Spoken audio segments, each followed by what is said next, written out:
हो सकता है आपका भलाई देखकर आपके ही लोग, आपके ऊपर का अधिकारी, आपके ऊपर में रहने वाले पास्टर्स, आपके ऊपर में आपके साथ रहने वाले विश्वासी चिड़चिड़ा रहे। आप नया घर बांध दिए, चिड़चिड़ा रहे। आपके साथ कुछ भला हो रहा है, चिड़चिड़ा रहे। आपका बेटी का शादी, आपका बेटे का शादी धूमधाम से हो गया, चिड़चिड़ा रहे। आपको आलीशान घर बना, चिड़चिड़ा रहे। आपका भी शादी धूमधाम से हो गया, बैंक से जो जितना लोन निकलना था उससे ज्यादा निकला। ये सब देख के लोग चिड़चिड़ा रहे। मसीह में आप सबों को मेरी ओर से जय मसीह की। आप सब कैसे हैं? और मैं विश्वास करता हूँ कि आप सब सुरक्षित होंगे और अपने अपने घरों में होंगे। और आप लोग सबों का मेरी ओर से हृदयपूर्वक धन्यवाद देना चाहूँगा, क्योंकि आप लोग सब मेरे वीडियोस को देख रहे हैं और वीडियोस के लिए कमेंट्स कर रहे हैं। तो मैं विश्वास करता हूँ कि वास्तव में मेरे द्वारा जो प्रयास किया जा रहा है कि प्रभु के वचन को आप तक पहुँचाना, उस वचन से ज़रूर कुछ तो आपको मिल रहा है, मैं विश्वास करता हूँ। आइए हम लोग वचन में जाएंगे। वचन में जाने के पहले छोटा सा दुआ करेंगे। प्रिय प्रभु, फिर से एक बार दुआ करता हूँ, खुदाया आपका वचन सोने से भी उत्तम है, आपका प्रेम सात समंदर से भी गहरा है पिता। ये वचन में हम आपके प्रेम को देखने के लिए, तेरे वचन की गहराई को सीखने के लिए तू हमारे साथ और संग रहना। हमको आप ही वचन को सिखाइए खुदावंत यीशु। सारा आदर महिमा तुझको देते हुए ये सारी दुआ यीशु के पाक पवित्र मीठ नाम से मांगते हैं पिता, आमीन आमीन।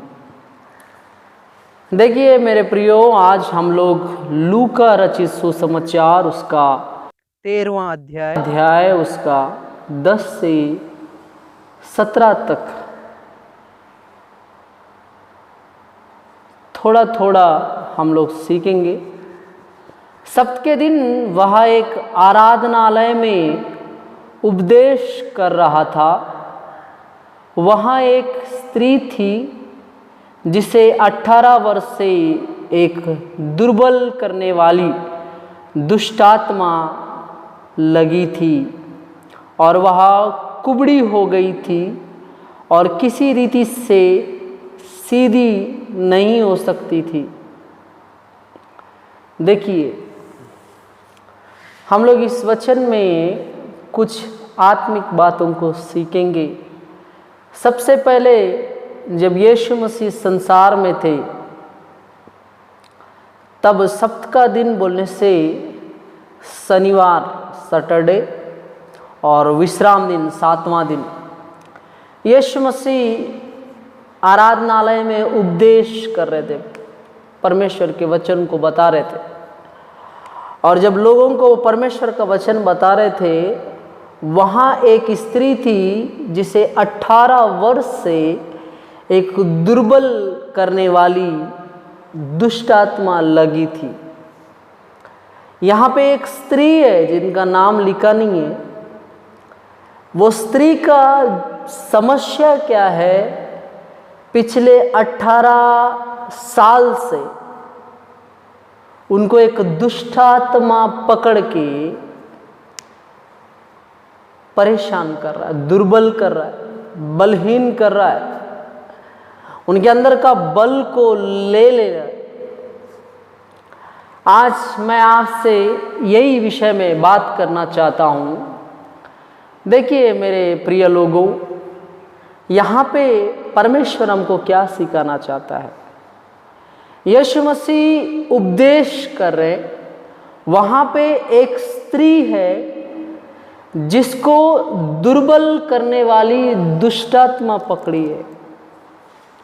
उपदेश करते हुए वो देखें कलीसिया के अंदर, आज कलीसियाओं में बहुत सारे लोगों के जीवनों में दुर्बल करने वाली दुष्ट आत्मा पकड़ के परेशान कर रहा है। कैसा दुर्बल, मैं आपको बताना चाहूँगा। किसी को बीमारी से दुर्बल कर रहा है, किसी को आर्थिक स्थिति में दुर्बल कर रहा है, किसी को मानसिक स्थिति में दुर्बल कर रहा है, किसी को वही बीमारी बोलने से शारीरिक स्थिति में दुर्बल कर रहा है, किसी को अपने सेंस में दुर्बल कर रहा है, अपने चेतना को खो दे रहे प्रभु के लोग। उनको सेंस काम नहीं कर रहा, उनकी चेतना काम रहित हो गई है, दुर्बल हो गया, उनको कोई पाप नहीं लग रहा है। इस माता जी के जीवन में पिछले 18 साल से 1 नहीं, 2 नहीं, 3 नहीं, 10 नहीं, 15 नहीं, 18 साल, अगर इनके जीवन में जवानी के दशा में ये बीमारी लगा होगा तो बुढ़ापा आ गया होगा। अगर ये बचपन में इनको ये दुष्टात्मा लगा होगा तो जवानी आ गया होगा। फिर भी इस माता जी को वो दुर्बल करने वाली आत्मा छोड़ रही नहीं है। क्या कर रही है? इनको दुर्बल करते रहती है, इनको बलहीन करते रहती है। हमारे जीवन में बहुत सारी समस्याएं हमको पकड़ के बलहीन कर रहे हैं, हमको दुर्बल कर रहे हैं। जॉब नहीं है, वो हमारा सबसे बड़ा समस्या है। जीने के लिए कोई काम करेंगे, काम नहीं मिल रहा है, कूली बूती करके जिएंगे। लेकिन आज ये कोरोना के टाइम में कूली बूती करेंगे बोलने से कूली कराने वाले नहीं मिल रहे, दुर्बल कर रहा है। हमारे घर में अनाज नहीं है, शारीरिक रीति से भोजन के मामले में दुर्बल हो रहे। वास्तव में कई साल हो गया नए कपड़े पहने, पुराने कपड़ों से काम चलाना पड़ रहा है, दुर्बल है कपड़ों के मामलों में। एक झोपड़ी में जीवन बिता रहे। हम लोग कमाए वाला कमाई कहाँ चला जाता है नहीं पता। बहुत सारे लोगों का गवई है, ब्रदर मैं 50,000 ले रहा हूँ लेकिन कमाई कहाँ निकल जा रहा है नहीं पता। ब्रदर मैं 15,000 ले रहा हूँ, कमाई कहाँ निकल जा रहा है नहीं पता। ब्रदर मैं 25,000 का तनख्वाह वाला हूँ, भाई मैं 25,000 लेती हूँ ब्रदर, लेकिन मेरा तनख्वाह कहाँ जा रहा है नहीं पता। मैं खुद के लिए कुछ नहीं कर पा रही हूँ ब्रदर, कुछ नहीं कर पा रहा हूँ। पुरुषों का गवई, मैं कई साल हो गया कपड़े लिए, कई साल हो गए अपने लिए एक घड़ी नहीं ले पाए। हजारों कमा रहा हूँ, लाखों कमा रहा हूँ, पैसा घर में नहीं रुक रहा है, दुर्बल कर रहा है। मेरा सेहत बहुत अच्छा था ब्रदर, हेल्थ आ रहा था, चेहरे पे निखार आ रहा था, अचानक ये बीमारी लग गया। पिछले कई सालों से मेरे को दुर्बल कर रहा है। मेरे को गंदे गंदे सपने आते हैं ब्रदर, स्वप्न दोष के कारण मेरा शरीर दुर्बल हो जा रहा है। आपके जीवन में बहुत सारे दुर्बलता की दशा होगी। इस माता जी के जीवन में भी दुर्बलता की दशा है। और ये माता जी के विषय में लिखा है, वह कुबड़ी हो गई थी। इनके पीठ में एक गठ जैसा, एक ट्यूमर समान कुछ निकलना स्टार्ट हो गया। एक बोझ इनके कमर में बढ़ना स्टार्ट हो गया। और लिखा है, और किसी रीति से सीधी नहीं हो सकती थी। हम लोगों को भी एक बोझ दबाते जा रहा है। हम लोग लोन लिए ब्रदर, कार फाइनेंस कराए ब्रदर, घर बनाने के लिए लोन लिए ब्रदर, लोन बढ़ते जा रहा है, हम लोगों को उसको बोझ दब रहा है। मेरे पास 5 लड़कियां हैं, 2 लड़कियां हैं, 4 लड़के हैं, 2 बेटे बेटियां हैं, मैं पढ़ा नहीं पा रहा हूँ, उनका बोझ बढ़ रहा है। मैं अभी शादी किया हूँ, माँ बाप मेरे को डांट रहे हैं, घर से निकल जाने के लिए ताने मार रहे हैं। मेरे पास अभी जॉब भी नहीं है, मैं कहाँ निकल जाऊँ नहीं पता चल रहा है ब्रदर। ऐसे बहुत सारे समस्याओं के साथ आपके जीवन में एक समस्या आपको कई साल से पकड़ के आपके पीठ के ऊपर बोझ बन के आपको सीधा खड़े होने नहीं दे रहा है। सीधा खड़े होना मीन्स बहुत सारे लोग पाप में टेढ़े रास्तों में जी रहे हैं, टेढ़ा चाल चलन है इनका। इनके जीवन में सीधा चाल चलन नहीं है। इन लोग सीधा होना चाहते हैं, जैसे ये 18 साल से माता जी सीधा होना चाहती है, सही सीधा सीधी रीति से चलना चाहती है। जैसे दाऊद बोलता है, ना मैं दाईं नहीं मुड़ूंगा ना बाईं मुड़ूं, मैं सीधे परमेश्वर की ओर टकटकी लगाए हुए बाट जोता रहूंगा। मूसा ने अपने लोगों को बताया, ना तू दाईं मुड़ना ना बाईं मुड़ना, परमेश्वर की व्यवस्था में सीधा चलना। सीधा नहीं चल पा रहा हूं ब्रदर, मेरे जीवन में सीधा बनने की कोशिश करके करके करके थक गया ब्रदर। मेरे जीवन में सीधा होना है ही नहीं, मेरा दिल नहीं मानता है। एक जगह से धोखा खाता हूं, मेरा दिल फिर कहीं और जगह लग जाता है। आज पहले अच्छा था, किसी एक व्यक्ति को मोहब्बत करते धोखा खाया था, लेकिन आज दारू से मोहब्बत, शराब से मोहब्बत हो गया। शराब पी पी के जी रहा हूँ, शराब छोड़ नहीं पा रहा हूँ, ड्रग्स का आदी हो गया हूँ। दुनिया का सारा समस्या मेरे जीवन में मेरे को सीधा होने नहीं दे रहा है। मैं ड्रग्स का आदी हो गया हूँ, मेरे जीवन में दुर्बल करने वाली समस्या मेरे को जीने नहीं दे रही है। ऐसे बहुत सारे समस्याओं को लेकर इस माता जी का जैसा स्थिति है, आज आपका वो ही स्थिति होगा। आप दुर्बल हो गए हैं, आपको हेल्थ नहीं आ रहा है, हेल्थ नहीं आने के कारण आपका शादी टूट रहा है। ये लड़की पतली दुबली ये नहीं चाहिए, ये लड़का पतला दुबला है, इसको कोई पसंद नहीं कर ले, ये कोई काम का नहीं है, ये पतला दुबला इंसान है। शैतान आपको वास्तव में कमजोरी लाके कोई बीमारी देके बीमारी के थ्रू भी दुर्बल कर रहा होगा। आपका पैर को दुर्बल कर दिया, आप चल नहीं पा रहे होंगे, लकवा मार दिया। ब्रदर मेरे को लकवा मारा, मेरा एक हाथ काम नहीं करता, मेरा एक पैर काम नहीं करता है। ब्रदर मेरा पेट में अल्सर है, मेरे को शैतान दुर्बल कर रहा है, मैं खुल के कुछ खा भी नहीं सकता। ब्रदर मेरे जीवन में बीपी है, शुगर है, बहुत सारी बीमारियां हैं। ब्रदर मेरे पास सब कुछ है, लेकिन एक बच्चा नहीं हो रहा है। शादी होके 10 साल हो गया, 5 साल हो गया, बहुत सालों से बच्चा के लिए हर जगह घुमा, दुर्बल हो रहा हूं, लेकिन मेरे को बच्चे नहीं हो रहे। मैं लोगों के सामने खड़े नहीं रह पा रहा हूं, क्योंकि लोग मेरी बीवी को बांझ बोल रहे हैं। दुर्बल हो जा रहा हूं ब्रदर। मेरे पास प्रॉपर्टी है, अच्छा खासा सब है, बच्चे नहीं है। जिसके पास बहुत सारे बच्चे हैं उसके पास धन नहीं है, जिसके पास धन है उसके पास बच्चे नहीं है। ऐसे बहुत सारे लोग, खाना चाहने वालों के पास खाना तो है, लेकिन खाने लायक बीपी शुगर ये सब अल्सर पल्सर जो भी है, ये सब उनका जीवन को भोजन भी करने नहीं दे रहा है, दुर्बल कर रहा है दुष्ट आत्मा।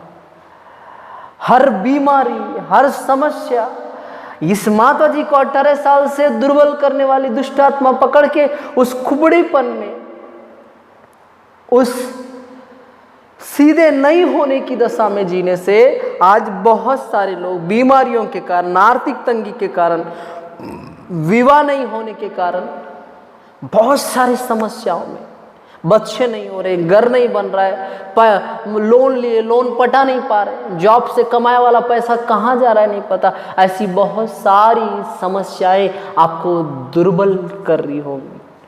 मैं आज आपसे कहना चाहूँगा, इस वचन को सुनने वाली प्रिय बहन, प्रिय अंकल, प्रिय आंटी जी, मैं आपसे बोलना चाहूँगा, पास्टर साहब मैं आपसे भी बोलना चाहूँगा, आपको ऐसा बेटा, आपको ऐसी बेटी पैदा हुई। कुछ लोगों का गवाही है, मेरा बेटा मेरी बेटी के कारण मैं सीधा लोगों के सामने खड़े नहीं रह पा रहा हूँ। उन लोगों का करतूत इतना गंदा है, उन लोगों का जीवन अच्छा नहीं है। मेरा बेटा शराब पी पी के घूमने से मेरी बेटी ड्रग्स की आदी हो गई है, व्यभिचार में जी रही है मेरी बेटी, मेरा बेटा व्यभिचार में जी रहा है। वो कोई अन्य जाति की बहन से मोहब्बत करता है ब्रदर, और वो बहन बिल्कुल उसको मसीह में आने नहीं दे रही। कितने सारे समस्याएं, सीधा होने नहीं दे रहा है समाज के सामने आपको। लेकिन मैं आपसे कहूँगा, देखो क्या हुआ, यीशु ने उसे देखकर बुलाया और कहा, हे नारी, तो अपनी दुर्बलता से छूट गई। देखिए यीशु प्रचार करते हुए कहाँ देख रहे हैं?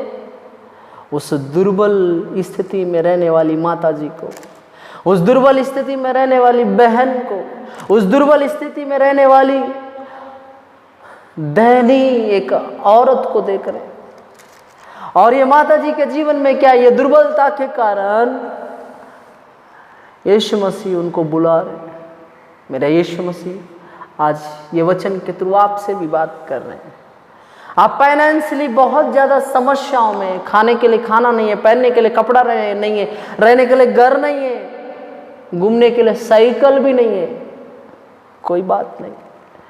आपके पास बहुत सारा धन है, बच्चे नहीं है, बच्चे हैं, धन नहीं है।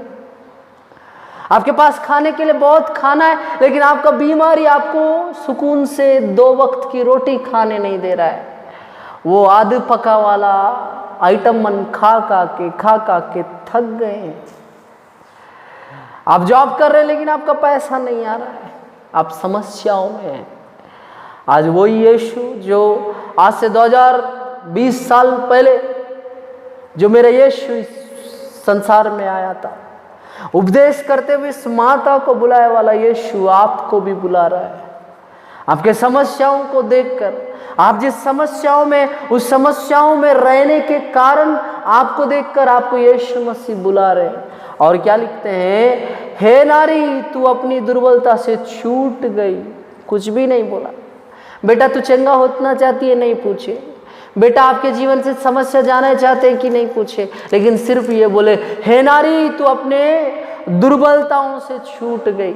आज यीशु मसीह आपसे वही बोल रहा है। आपके जीवन में किसी भी प्रकार का दुर्बलता होगा, मैं पहले बताया वाला, कोई भी समस्या आपके जीवन में होगा, मैं आपसे बोल रहा हूँ, आज यीशु मसीह आपको बुलाते ही साथ, आपको अपने भवन में बुलाते ही साथ, अपने घर में रहने की दशा में, आप रूम में रह के प्रार्थना करते ही साथ, आपको यीशु मसीह छुड़ाना चाहता है। आपको यीशु मसीह वास्तव में आपकी समस्याओं से छुड़ाना चाहता है। और क्या लिखा है, तब उसने उस पर हाथ रखे और वह तुरंत सीधी हो गई। अब तक एक बोझ था, ये सीधी नहीं हो पाती थी, माता जी झुक जाती थी, सीधे खड़े नहीं रह पाती थी, लेकिन मेरा यीशु हाथ रखते ही साथ सीधी हो गई। मैं आज आपसे बोलना चाहता हूँ, प्रिय बहन, प्रिय भाई, आप सीधा जीवन जीना चाहते हैं, टेढ़ा मेढ़ा रास्ता अपनाना नहीं चाहते, लेकिन आपका आदतें, आपका हरकतें, आपके किया वाला कार्य आपको सीधा जीवन जीने नहीं देना चाहते। लेकिन मैं आज आपसे कहूँगा, मेरा यीशु जो आपको बुलाया है, वो आपके ऊपर हाथ रखने से आपका जीवन में सब टेढ़ा चीज सीधा हो जाएगा। आपको आपका पति मरा वाला पैसा मिलने का है, लेकिन नहीं मिल रहा है। आपके परिवार में कोई गुजर गया, उसका आप पैसा पाने वाले, लेकिन नहीं मिल रहा है, बहुत ज़्यादा टेढ़ा है। लोग बिना पैसा खिलाए लाने के लिए देना नहीं चाहते आपका पैसा। आपने फिक्स डिपॉजिट किया, बैंक वाला मैनेजर घुमा दे रहा है।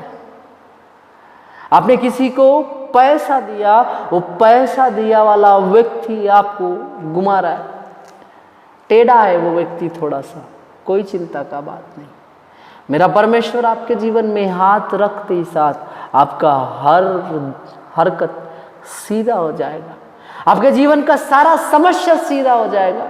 आप आज तक बेड में लकवा मार के टेढ़े पड़े, आपका सिर सीधा नहीं है, हाथ सीधा नहीं है, आपका हाथ ऐसा हो गया, सिर ऐसा हो गया, मैं आपसे कहना चाहूँगा, प्रिय अंकल, प्रिय आंटी, आपका जीवन में मेरा यीशु हाथ रखते ही साथ, आपका जीवन में मेरा यीशु आते ही साथ, आपको बुलाते ही साथ, वो आपको चंगा करना चाहता है। आमीन। देखिए और क्या लिखता है, तब उसने उस पर हाथ रखे, वह तुरंत सीधी हो गई और परमेश्वर की बड़ाई करने लगी। देखिए मैं आज आपको ये वचन बताते हुए कहूँगा, आप किसी भी दशा में हैं, आज परमेश्वर की बड़ाई करना स्टार्ट कर देना। आपके ऊपर केस है, टेढ़ा केस है, आप गलत नहीं किए, कोई टेढ़ा इंसान टेढ़ा केस डाल दिया आप पे। मैं आपसे कहना चाहूँगा, आपका जमीन आपको मिलना है, वहाँ टेढ़ा कर, उंगली करके टेढ़ा करने वाले बहुत सारे लोग हैं। मैं आपसे कहना चाहूँगा, मेरे यीशु मसीह ऐसे टेढ़े लोगों को सीधा करके आपका जो है आपको दिलाएगी। ये माता जी सीधा होना चाहती है, लेकिन ये सीधा नहीं हो पा रही है। आप भी अपने जीवन में नशीले चीज़ों को छोड़ के, संसार की सुख विलास के चीज़ों को छोड़ के प्रभु में सीधा जीवन जीना चाहते हैं।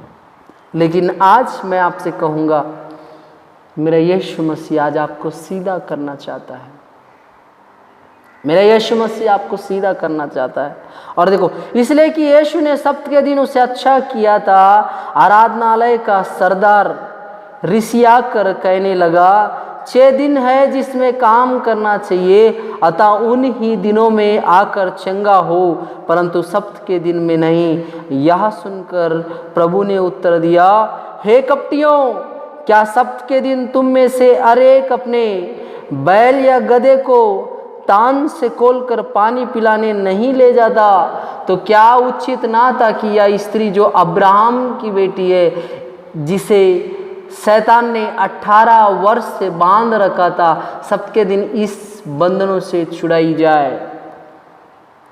वहां का आराधनालय का सरदार वो चिड़चिड़ाहट में फंस गया। हो सकता है आपका भलाई देखकर आपके ही लोग, आपके ऊपर का अधिकारी, आपके ऊपर में रहने वाले पास्टर्स, आपके ऊपर में आपके साथ रहने वाले विश्वासी चिड़चिड़ा रहे। आप नया घर बांध दिए, चिड़चिड़ा रहे। आपके साथ कुछ भला हो रहा है, चिड़चिड़ा रहे। आपका बेटी का शादी, आपका बेटे का शादी धूमधाम से हो गया, चिड़चिड़ा रहे। आपको आलिशान घर बना, चिड़चिड़ा रहे। आपका भी शादी धूमधाम से हो गया, बैंक से जो जितना लोन निकलना था उससे ज्यादा निकला। ये सब देख के लोग चिड़चिड़ा रहे। आप ब्रांडेड गाड़ी खरीदे, BMW, मर्सिडीज, फॉर्च्यून का, कोई फोर्ड का, हो सकता है किसी भी जैक्वार कंपनी का एक अच्छा सा कार आपने अपने घर में लाया, इसलिए लोग चिड़चिड़ा रहे होंगे। आपने एक अच्छा गिटार लिया होगा, एक अच्छा इंस्ट्रूमेंट लिया होगा, इसलिए लोग चिड़चिड़ा। आपको प्रभु बहुत आशीष दिया, आपने नया कपड़ा पहना, नया कपड़ा पहनने के कारण भी लोग उन नुक्स निकालना चाह रहे हैं। मेरा यीशु उन नुक्स निकालने वालों से कहेगा, हे कपटियों, उनको समझाएगा मेरे यीशु, उनका चिंता आप मत कीजिए। आप दूसरों के कारण कुछ मत करना, कुछ करने से मत रुकना। आपको आराधना करने का इच्छा हो रहा है, आराधना कीजिए। प्रार्थना करने का इच्छा हो रहा है, प्रार्थना कीजिए। इस लॉकडाउन के समय में आपको जो करना है अपने घर में सब कर सकते हैं। बीवी क्या बोलेगी, पति क्या बोलेगा, बच्चे क्या बोलेंगे, माँ क्या बोलेगा, बाप क्या बोलेगा, ये सब सोचने का जरूरत नहीं है। उन लोग जो बोलना है बोलने दीजिए। यीशु मसीह ने कहा, ये अब्राहम की संतान है, पिछले कितना 18 साल से बंधनों से जकड़ी है। हो सकता है आपके जीवन में बहुत सारे बंधने हैं, किसी भी प्रकार का बंधन हो सकता है। हो सकता है आपके गले में जो मंगलसूत्र है, मीन्स आज भारत देश है, भारत देश में बहुत सारे लोग मंगलसूत्र पहनते हैं, बहुत कम मसीह लोग जो बिना कुछ पहने रहते हैं।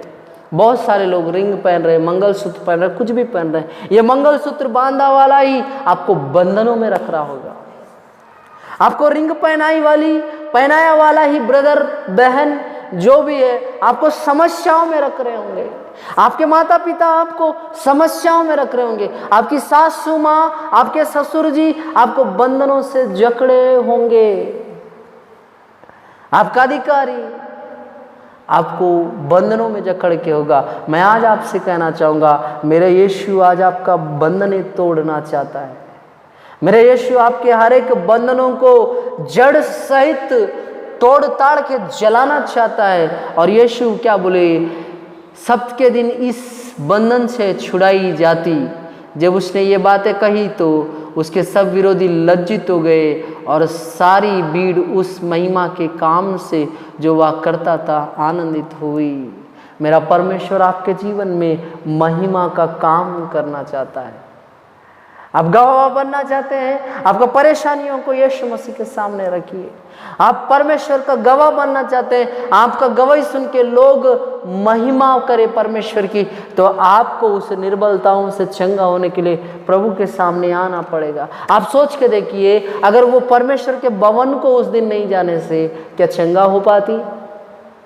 वो माता जी सप्त के दिन क्या कर रही है, उतना दुर्दशा में भी, उतना परेशानी में भी, उतना तकलीफों में भी वो माता जी सप्त के दिन क्या कर रही है, परमेश्वर का भवन को जा रही है। मैं आपसे कहूँगा, जो व्यक्ति परमेश्वर का भवन को जाता है, जो व्यक्ति परमेश्वर के भवन में जाकर प्रभु के लिए आराधना दुआ करता है, वो कितना भी बड़ा समस्या से हो, मेरा परमेश्वर उसको छुड़ाएगा। ये लॉकडाउन के समय में हो सकता है आपका भवन, आपका चर्च भवन बंद हो सकता है, लेकिन मैं आपसे कहना चाहूँगा, आपका दिल का भवन बंद मत कीजिएगा। मोदी सरकार, भारत का कोई भी कानून, आपका कोई भी राज्य के लोग आपका चर्च बंद कर सकते हैं, आपका गिरजाघर बंद कर सकते हैं, लेकिन सही गिरजाघर, सही चर्च का भवन, सही मंदिर तो आपका दिल है। मैं आपसे कहना चाहूँगा, मेरे यीशु मसीह उस दिल में आना चाहता है।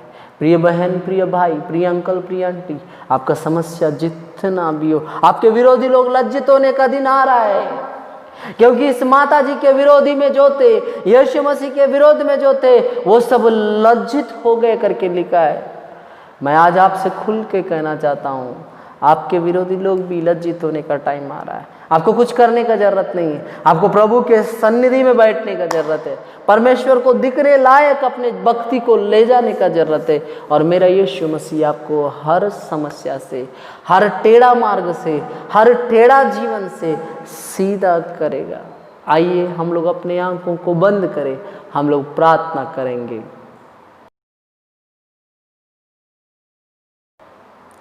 प्रिय प्रभु, फिर से एक बार तूने 18 साल के रोगी वाली माता जी को, टेढ़ा जीवन, टेढ़ा परेशानियों के साथ हमेशा टेढ़ा चलती थी माता जी, उनके जीवन में सुकून नहीं था।